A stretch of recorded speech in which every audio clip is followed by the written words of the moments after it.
kind of a decision guide. And this decision guide, I'd appreciate your feedback on this, because we're going to be using this to teach nursing, critical care nursing, respiratory. So I have the kit here, and then I also brought our, as we're thinking about difficult airways, we think about the unanticipated difficult body, or decannulation or unplanned extubation. But then if we have an anticipated difficult airway, staff should really be thinking ahead, would be a patient with a history of having a difficult airway, a patient possibly with a tumor in the airway, severe kyphosis, obesity, thick neck, obstructive sleep apnea, facial trauma, patient with a history of tracheostomy, neck surgery, possibly rheumatoid arthritis or cervical laminectomy. These difficult airway kits are meant to travel so they can be brought to the patient's bedside. But if we know that we have a patient with a difficult airway, this should be at the head of the bed, okay? So if you guys come into a code and you see this at the head of the bed, be thinking, we may have issues here. What we're also trying to do is educate the residents and the intensivists in the medical intensive care unit to proactively give you guys a heads up if you think somebody is going to be having problems, so that you can either consult and say, this patient, we're going to not be able to intubate this patient because of a tumor. You're going to have to go straight to a crike or something on that person, so make sure that surgeons are involved. So we want to educate the house officers and the intensivists also to get you guys involved early. Right. So we have a kind of a call tree for assistance. So contacting anesthesia via Perfect Serve. As a backup, we would utilize labor delivery anesthesia, and then ER attending. As far as equipment, we have difficult airway kits kept in the MICU, the SICU, SICC, and also up on 12 West.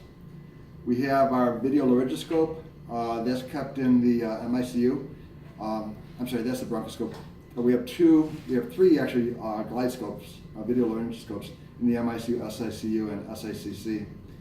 And then your fiber optic bronchoscope, laryngoscope is obviously down in the main OR. The respiratory therapist should be at the head of the bed. They should be supporting ventilation as best as they can with a bag valve mask.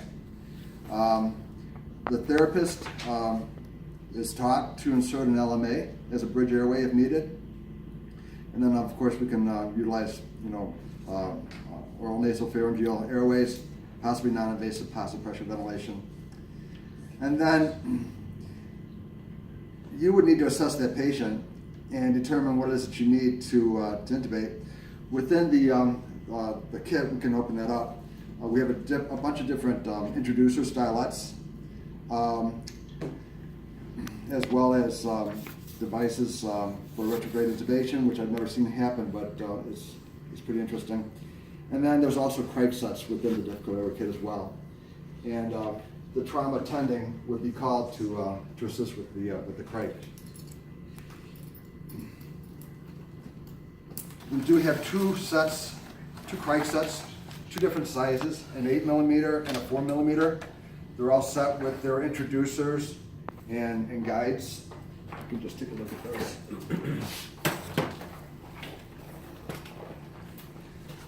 We have a variety of stylettes with the bougie, smaller introducers, the Froba.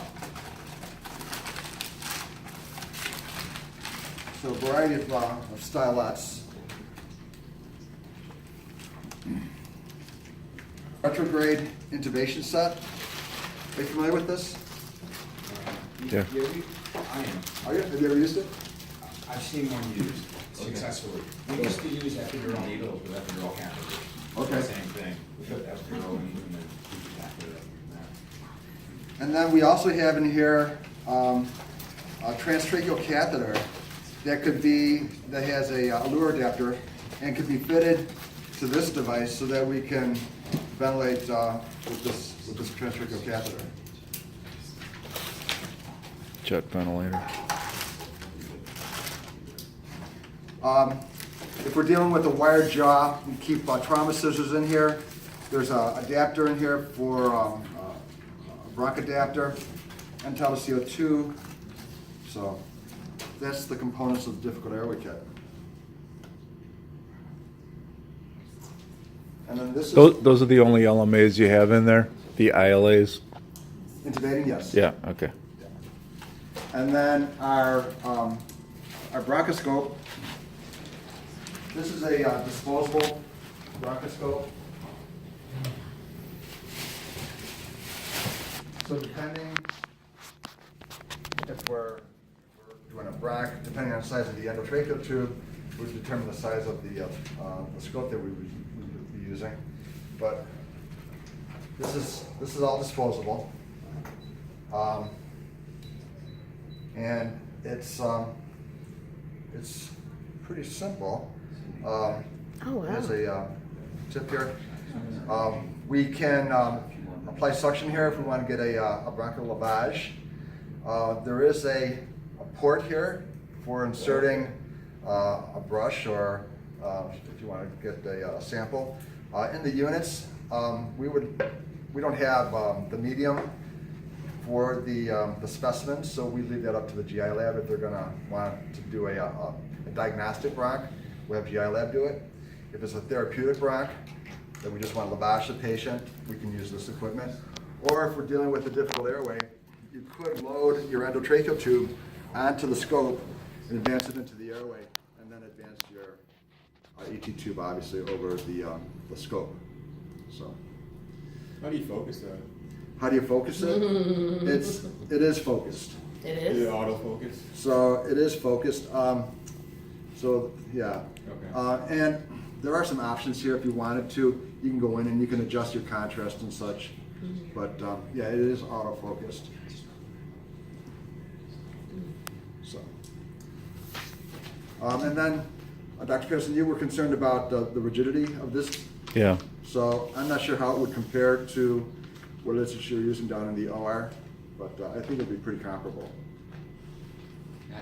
Disposable laryngoscope. I just want to pass this around. That's a disposable laryngoscope handle and blade. You use those. You use them? The, Not the disposable handle. These are different than the ones we use down in. the handles have a 5-year shelf life, so we can keep them in the crash cart for 5 years before it would need to be replaced. They say it's recyclable, so we won't be adding to the landfill. But there's two different style blades. One has the black tube. Are we allowed to Yeah, use, play with them? yeah. The one has the black tube that shields the light on the blade. The other has like the plexiglass tube for the fiber optics here, the clear tube.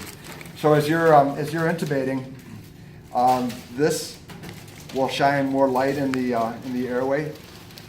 So I don't know what it is that you guys prefer. So right. They should design it for us anyways.